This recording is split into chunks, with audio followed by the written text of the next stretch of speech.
بسم اللہ الرحمن الرحیم۔ السلام علیکم ناظرین، میں ہوں عام شہری عارف حمید بٹی۔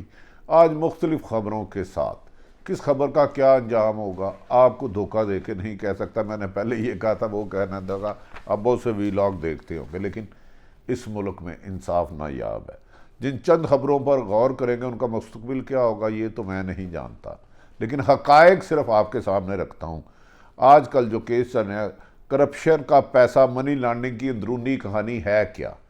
آخر دوسرا بڑے میاں کے بعد چھوٹے میاں کو بھی سزا ہو سکتی ہے۔ نواز شریف کے بعد شہباز شریف ایف آئی آر کی رڈار پہ، نیب سے بچ گئے، ایف آئی آر میں پھنس گئے۔ وزیر اعظم کا دورہ لاہور، پھر پرانے مردے اکھاڑے جائیں گے، پھر نئے کفن پہنائے جائیں گے، پھر نئی قبریں کھودی جائیں گی، پھر آپ کو نئے سہانے خواب دکھائے جائیں گے۔ وزیر اعظم عمران خان کے علاوہ پوری کابینہ کی کارکردگی دیکھے، کرپشن، ٹرانسفر، پوسٹنگ، اس کو ادھر بدل دو، اس کو ادھر بدل دو، آنیاں جانیاں، نتائج عام شہری کے لیے صفر۔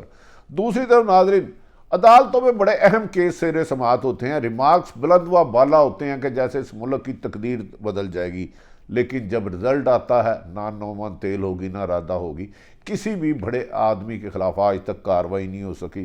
اسلام آباد ہائی کورٹ میں لاپتہ افراد پر آرٹیکل 6 کا بھی ذکر ہوا، لیکن کیا کسی کے لگے گا بھی یا ڈنگ ٹپاؤ پالیسی ہوگی؟ دوسری طرف آج کا ریئل اسٹیٹ میں منشیات سے زیادہ پیسہ ہے، سرکاری ادارے بھی کام کر رہے ہیں، کیا ان کو روک سکتا کوئی؟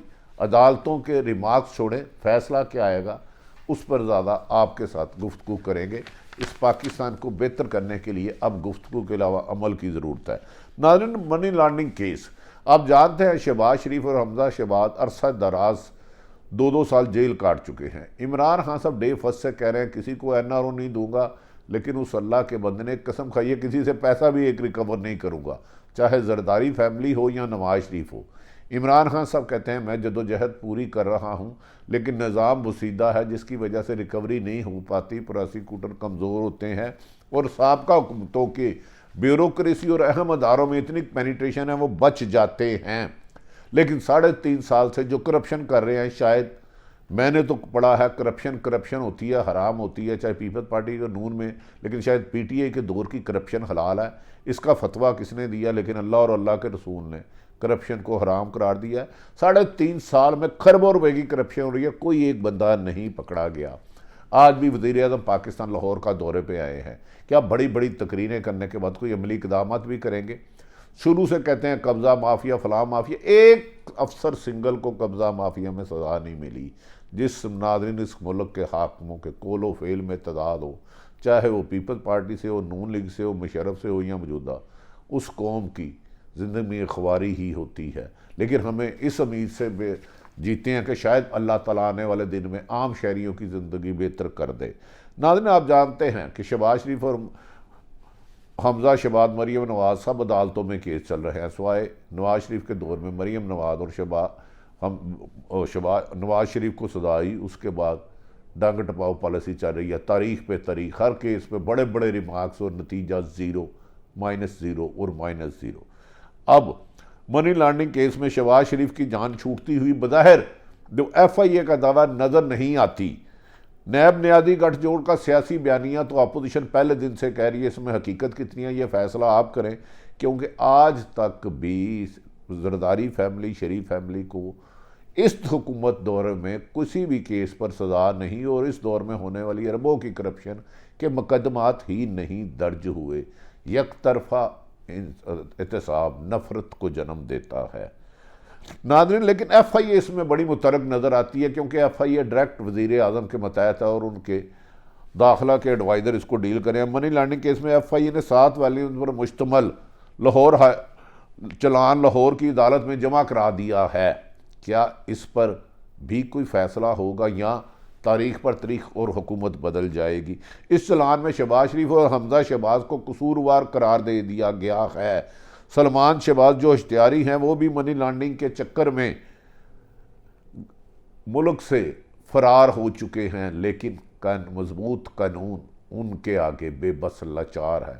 اس وقت پاکستان میں اشتہاریوں کی اگر تاریخ پڑھی جائے تو شاید 50,000 سے زیادہ پنجاب میں اشتہاریاں، اور ان میں اشتہاریوں میں نواز شریف، اسحاق ڈار اور سلمان شہباز بھی ہے، کیا یہ حکومت اس کو گرفتار کرے گی؟ اور اس ملک میں زگوٹا جن پنجاب میں جو کرپشن کے بار لگا رہا ہے، اس کے خلاف وزیر اعلیٰ پنجاب کے خلاف بھی 2 کرپشن کے کیس نیب میں ہیں جو سو چکے ہیں۔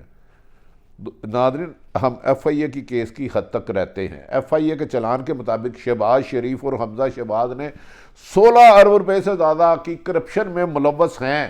16 ارب سے زیادہ کرپشن، اس سے کے علاوہ 5-5 ہزار 10-10 لاکھ ارب خرب کی کرپشن کے الزامات لگتے رہے۔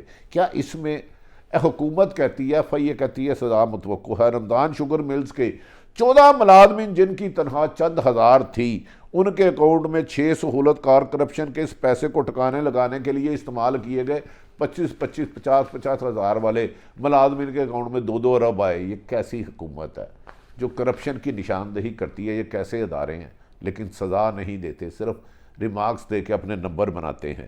ایف آئی اے کے مطابق 28 اکاؤنٹس میں پیسے آئے جن کے شواہد اور ایویڈنس ساری سامنے آ چکی ہیں۔ ان میں شہباز شریف اور حمزہ شہباز کا بچنا ناممکن ہے، لیکن ہم بتائیں گے فیصلہ کیا ہوتا ہے، کیونکہ نواز شریف اور حمزہ شہباز اور سب اپوزیشن پر اس وقت نیب میں کیس ہے اور ہر کیس میں دعویٰ ہے کہ ان کے خلاف ناقابل تردید شواہد ہے، لیکن جب سزا کی باری آتی ہے تو تاریخ در تاریخ ہو جاتی ہے۔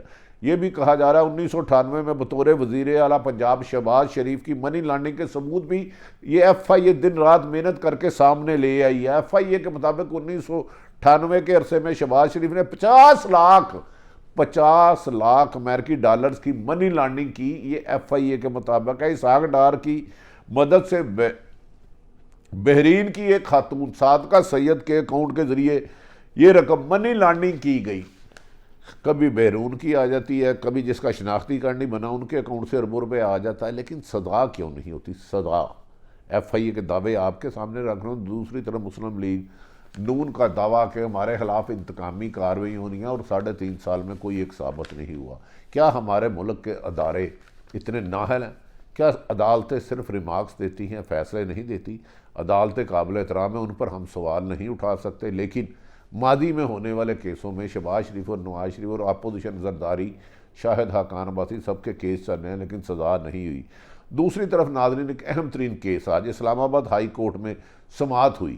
اس کیس میں ریمارکس تو بہت بلند و بالے آ رہے ہیں۔ آنریبل اطلاع من اللہ قابل احترام جج ہیں، انہوں نے کہا یہ اس کیس میں جو سماعت کو دوران کہا اداروں کو دباؤ میں لانے کے لیے، اداروں کو یعنی کہ سرکاری اداروں کو دباؤ میں لانے کے لیے یہ بات وہ کر رہے ہیں۔ رانا شمیم جو سابق چیف جج ہیں گلگت بلتستانیہ کے، جو حالانکہ ان کا ڈرامہ فیل ہو چکا ہے، لیکن اس توہین عدالت پہ بھی اتنا لمبا کیس چل رہا ہے کہ ماضی میں اس کی مثال نہیں ملتی۔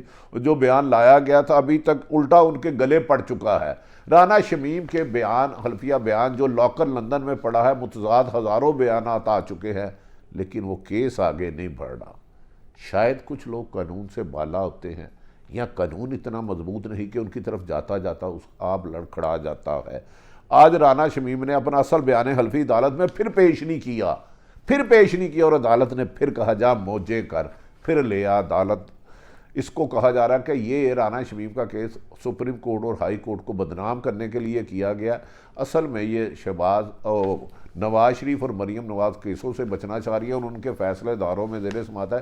اس لیے مسلم لیگ نون الزام لگاتی ہے عدلیہ اسٹیبلشمنٹ کے دباؤ میں آتی ہے، فیصلے اسٹیبلشمنٹ لکھتی ہے اور عدلیہ اس کو اناؤنس کرتی ہے۔ یہ سنگین الزامات درجنوں مرتبہ وہ ٹی وی میڈیا پر لگا چکے ہیں، لیکن کوئی بھی ان کے خلاف سزا کرنے کی جرت نہیں کر سکتا۔ آج ہائی کورٹ کی عدالت نے کہا آج فرد جرم عائد کرنی تھی، لیکن رانا شمیم نے بتایا کہ ان کے نواسے نے اصل بیان حلفی لندن سے روانہ کر دیا ہے۔ شاید وہ اونٹ پر آ رہا ہے جیسے نواز شریف اور شہباز شریف کے یہ ہے وہ ذرائع جن سے سعودی عرب کی سٹیل مل بنائی تھی، یہ آتے یا نہیں آتے۔ اس لیے عدالت نے آئندہ سماعت تک فرد جرم عائد کرنے کو مہر کر دی۔ آج پھر فرد جرم عائد نہیں کی۔ اگر یہ کسی کمزور آدمی کے خلاف کنٹیمپٹ ہوتا تو اس کی اب کا وہ کب کا گرفتار ہو چکا ہوتا۔ پاکستان میں ترقی کے لیے ایک قانون کرنا ہوگا، ورنہ یاد رکھ لے جب قول و فعل میں تضاد ہو، آپ گفتگو کیا کریں اور تحریری کچھ لکھیں تو پھر انجام ہر شاخ پہ الو بیٹھے والا ہوگا۔ اس موقع پر انہوں نے کہا کہ اب اس کیس کی سماعت 20 دسمبر کو ہوگی. اب 20 دسمبر کو وکلا صاحب کیا لائن لیتے ہیں اس کے بعد، کیونکہ ماضی میں بھی کہتے رہے تھے یہ بڑا اہم کیس، آڈیو ویڈیو فیل ہو گیا، تیش نیش ہو گیا، ٹھس ہو گیا، لیکن ابھی تک اس کی عدم توہین عدالت کا کیس کا فیصلہ نہیں ہو پا رہا، جبکہ رانا شمیم کے بیٹے ان کے اپنے کیس کا بیڑا غرق کر چکے ہیں، لیکن پھر قانونی چام گوئیوں سے وہ وقت لیتے جا رہے ہیں. دوسری طرف وزیر اعظم پاکستان 1000واں دورہ پاکستان پنجاب کا آج لاہور میں کر رہے ہیں، اور کہا جا رہا ہے کہ وہ بلند و بالا دعویٰ کریں گے جس میں پاکستان پیرس بن جائے گا اور مہنگائی بے روزگاری ختم ہو جائے گی. لیکن اس 3.5 سال میں وزیر اعظم نے موجودہ حکومت کے خلاف ایک کرپشن میں کسی کے خلاف کارروائی نہیں کی، 3.5 سال میں، جبکہ کرپشن میں لامحدود سکینڈل سامنے آئے. وزیر اعلیٰ پنجاب کے 2 کیس نیب پہ، ہزاروں افسروں کی کرپشن. وزیر اعظم کہتے ہیں قبضہ مافیا معاف نہیں کروں گا، ایک قبضہ مافیا کو سزا نہیں دی گئی. کہتے ہیں شوگر مافیا، گندم مافیا. وزیر اعظم کو اب فیصلے کرنے ہوں گے، انہیں سوچنا ہوگا کہ بار بار ان کی تقریروں کے بعد لوگ اب نتائج چاہتے ہیں، اور وزیر اعظم نے 22 سال نتائج لانے کے لیے جدوجہد کی تھی. ہمیں یقین ہے کہ وزیر اعظم کو کہا جا رہا ہے کہ اس دورے کے دوران وزیر اعظم بعض وزراء کی وزارتیں اور اعلیٰ بیوروکریسی میں تبدیلی کریں گے. کیا وہ تبدیلی سیاسی پوائنٹ سکورنگ کے لیے ہوگی یا عوام کی بہتری کے لیے؟ اس کے نتائج کیا نکلیں گے؟ جیسے وہ نکلیں گے وہ بھی آپ کے سامنے رکھ دیں گے. وزیر اعظم کی تقریریں ہمیشہ بہت اچھی ہوتی ہیں، کسی کو NRO نہیں دوں گا لیکن کسی کو سزا بھی نہیں ہوئی، یہ اس سے بڑا کروا سچ ہے. کیا وزیر اعظم کی ٹیم میں میر جعفر اور میر صادق ہے؟ کیا ان کے خلاف وہ کارروائی کریں گے؟ جب تک وہ احتساب غیر جانبداری سے نہیں کرتے، جتنے مرضی احتساب کر لیں، بیانات اچھے کرتے ہیں، تقریریں اچھی کرتے ہیں، لیکن شاید بسیدہ نظام ان کا ساتھ نہیں دے رہا، یا ان کی ٹیم میں میر جعفر ان کی مشکلات کا باعث بن رہے ہیں. ناظرین، کہا جا رہا ہے اس دورے کے دوران جہاں وہ صحت کارڈ کا اجرا کریں گے، وہی کابینہ کے معاملات پر بھی بات چیت کی، اور کابینہ کے معاملات میں وہ کئی مرتبہ کہہ چکے ہیں رد بدل ہوگا، لیکن کابینہ میں گاڑیوں اور وزراء کے جھنڈے تو بدل جاتے ہیں، لیکن عوام کی حالت ابتر سے ابتر ہوتی جا رہی ہے. سابق سینئر وزیر علیم خان نے استعفیٰ دے دیا، جن کا منظور ہو چکا ہے. اب ان کی وزارت کس پہ آئے گی؟ کہا جا رہا ہے کہ علیم خان، ان کی وزارت کس کو ملے گی؟ جب یہ حکومت جائے گی علیم خان کا ایک نیا رول سامنے آئے گا. یہ میں آپ کو اپنی خبر دے رہا ہوں. یہ چٹپٹیے کیا کہتے ہیں مجھے اس کا نہیں پتہ، وہ سب آپ تک رکھ دیتا ہوں. دوسری طرف پنجاب کے وزیر ماحولیات بہو رضوان کی کارکردگی صفر ہے، اور ان پر کرپشن کے بھی الزام ہے. ڈسکا میں ان کی مرضی کے بغیر ایک افسر نہیں لگتا. یہ کاف لیگ سے ہے، کیا ان کو تبدیل کر پائیں گے؟ اور ان کی جگہ کاف لیگ کے ہی وزیر آئیں گے. اب وزیر اعظم سے ہم سمجھتے ہیں آج وہ تقریر بہت اچھی کریں گے، ملک کی تقدیر بدل دیں گے، NRO نہیں دیں گے، لوٹا ہوا مال لائیں گے، مدینے کی ریاست بنائیں گے. لیکن کاش مدینے کی ریاست قائم کرنے والے آپ نبی پاک رحمۃ اللہ علیہ کی سیرت پر بھی عمران خان پڑھ لے اور اس پہ چلنا شروع -1% کٹ دے تو بہتری آئے گی. بہو رضوان کو تبدیل کیا جاتا ہے تو پہلے مسلم لیگ نون کو اعتماد میں لیا جائے گا، کیونکہ دیکھیں ان کی جگہ. دوسری طرف ناظرین، مختصر جہاں میرے اور آپ کے سب کے پر جلتے ہیں، اسلام آباد ہاتھ کوٹ میں لاپتہ یعنی کہ مسنگ پرسن. میڈیا کہتے ہیں آزاد ہے، نہ میڈیا کل آزاد تھا نہ آج آزاد ہے. ہر طاقتور کہتا ہے میرے گن پوائنٹ پہ میری خواہش کو سچ کہو.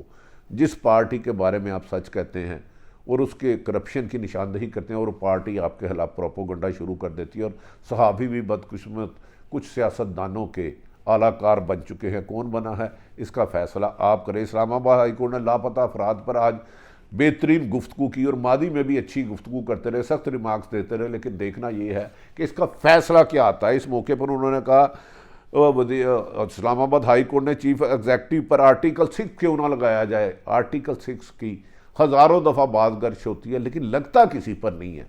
چیف ایگزیکٹو ہوتا ہے ملک کا وزیر اعظم. یہ کوئی کرے گا یا اس تاریخ پر کسی غریب آدمی کو فکس کر دیا جائے گا؟ انہوں نے کہا ریاست کے اندر ریاست نہیں ہونی چاہیے. یقیناً اسلام آباد ہائی کورٹ کے یہ ریمارکس بڑے اچھے ہیں، لیکن ریاست کے اندر تو پاکستان میں کئی ریاستیں بن چکی ہیں اور ہر جگہ مافیا اپنی مرضی سے اس ملک کو چلا رہا ہے، چاہے قبضہ مافیا ہو، بیوروکریسی مافیا ہو، سیاسی مافیا ہو، یا جو بھی مافیا ہو. ریاست کے اندر ریاست ایک تلخ حقیقت ہے جسے مانتے نہیں، شور ضرور ڈالتے ہیں. دوسری طرف ایک اہم ترین کیس تھا جس میں کہا تھا مختلف ادارے، یعنی کہ اس میں ایک خاص ادارے، طاقتور ادارے کو ٹارگٹ کیا گیا تھا کہ ادارے ریئل اسٹیٹ کا کام، یعنی کہ زمینوں کی خرید و فروخت جسے مختلف ہاؤسنگ سوسائٹی ہیں، DHO یا دوسری بھی ہو، اس کی طرف نشاندہی. کیا مختلف ادارے ریئل اسٹیٹ کا کاروبار کر سکتے ہیں؟ یہ کس قانون کے تحت کر رہے ہیں؟ اس کا جواب دے اگلی تاریخ پر اس کیس کا فیصلہ کرنا ہے۔ ناظرین یہ بھی بتا دوں، اس کیس کا فیصلہ میری نظر میں ناممکن لگتا ہے، کیونکہ یہ جس کی طرف اشارہ کیا جا رہا ہے وہ اس ملک کا مضبوط ترین ادارہ ہے، اور ان کو خلاف قانون نہیں ہلے گا۔ قانون کو اپنا راستہ بدلنا ہوگا۔ شاید وہ جو ریئل اسٹیٹ کے کام کر رہے ہیں، لاہور، کراچی، ملتان، گجرانوالہ، کوئٹہ، اور اس سے آگے بڑھیں گے، لیکن فیصلے عدالتوں کے ہو گئے۔ پاک فوج اسٹیبلشمنٹ کا کام ملک کی حفاظت ہے، جس کا کام وہ بخوبی انجام دے رہا ہے۔ ناظرین دوسری بات، جب سے نئے ڈی جی ندیم انجم صاحب آئی ایس آئی کے آئے، نہ ان کا کوئی بیان نظر سے گزرا ہے، نہ ہی ان کی کوئی تصویر نظر سے گزری ہے۔ یقیناً ادارے آئین اور قانون کے مطابق اپنے ادارہ کام کرتے ہیں، ان کا کام بولنا چاہیے۔ کسی کے بھی بیانات تو اچھے ہر گفتگو کرتے ہیں، دیکھنا یہ ہے کیا کوئی ایسا شخص آئے گا جو ملک میں بہتری لائے گا۔ پاکستان زندہ باد۔